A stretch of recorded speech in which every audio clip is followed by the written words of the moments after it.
Chapter 37, Choujin X, the beginning of Volume 7. We are back, bruh. Community, we are back. And let me just say, I'm loving this new version of Tokyo because when we're looking at the Raws, right? When we got the Raws, when the Raw released, pause. When we were looking at the Raw, there, yo, that's crazy. When we were looking at the Raws, I did not really comprehend how much in control Tokyo was of this whole battle. And plus, he has that new lanky, I'm 7 foot tall look, so he doesn't look confident, right? But when you see that dialogue, when you see he's going back and forth with Icy, making fun of his name, giving you that Spider-Man-esque sense of humor when he's throwing them hands, and then taking the time out of the battle to be like, yo, Ellie, is that you? Yo, how you doing? Yeah, okay, let me save you type shit, right? And he was in control. Like, he, honestly, the only thing that set him back was his foot being broken. And I like that they added that sense of humor, right? I love how Sui Ishida is taking this story. It's a darker story, but he's not taking it too serious. It's light and edgy at the same damn time, bruh. The fact is, we are introduced to this new version of Tokyo, but we still do not know his full potential. We know he's the beast Mother's been looking for, but as you can see, he is being nerfed. And I think this is something that hints to the future of this series, right? Because under the wing of Ichiro, Tokyo has been trained to fight under a restriction. And this could just be because Tokyo has already spammed his raise so many times, so Ichiro would like to avoid Tokyo from entering any type of chaotic or uncontrollable state, especially with him being the beast, which stems from Zora. And at the same time, by the way Ellie asked why he wouldn't just raise in the first place, you can tell while being trained at Yamato Mori there is no such restriction. This is a rule that strictly applies to Tokyo. And this seemingly casual conversation between the two really might be some elite foreshadowing, right? Because we know Azuma hates the fact that Tokyo has held back from him, dog. It started with the arm wrestle, right? It all started with that arm wrestle. So now when these two inevitably clash, Tokyo is gonna have to raise, bruh. Because Azuma built different. We know Tokyo has something more up his sleeves. We know he's fighting under restrictions currently, right? But if there's one thing Azuma hates is the fact that Tokyo may be holding himself back.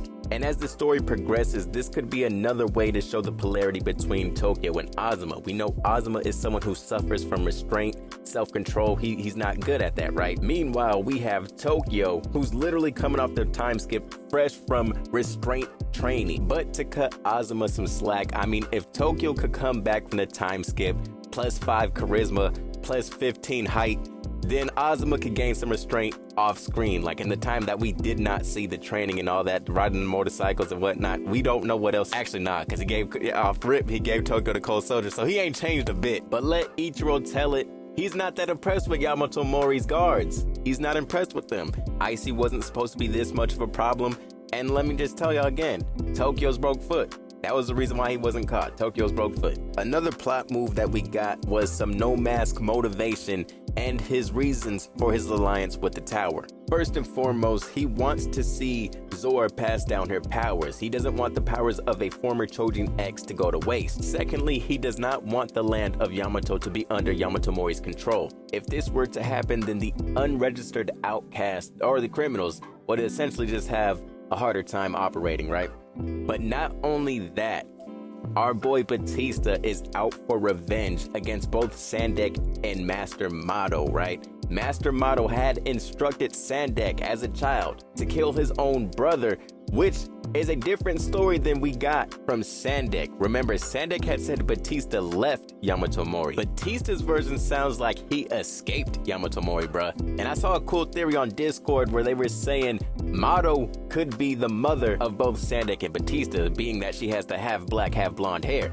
The only thing we know of Mato is that she is opposed to Zora, and Mato is also not from Yamato Mori originally. She was someone who just appeared and also had the power of premonitions. We also got a little bit more details on the backstory of Mother or Zora's rampage when she was giving everybody the mark of the beast. This could also potentially be where Batista came up with the solution for the serum. Rather than her trying to just give everybody the mark and bestow her power, Batista could have proposed the alternative being the serum. But all in all, man, solid chapter. I mean, I'm just happy that it's back. We also got a new character. But shout out to the community, bruh. Shout out to 100, man. Shout out to the YouTube channel. And fingers crossed that Sui Ishida has at least like Bruh, like, come on, bro. We need like a stack, dog, nigga. We need a stack, bro. I hope he drop that shit weekly.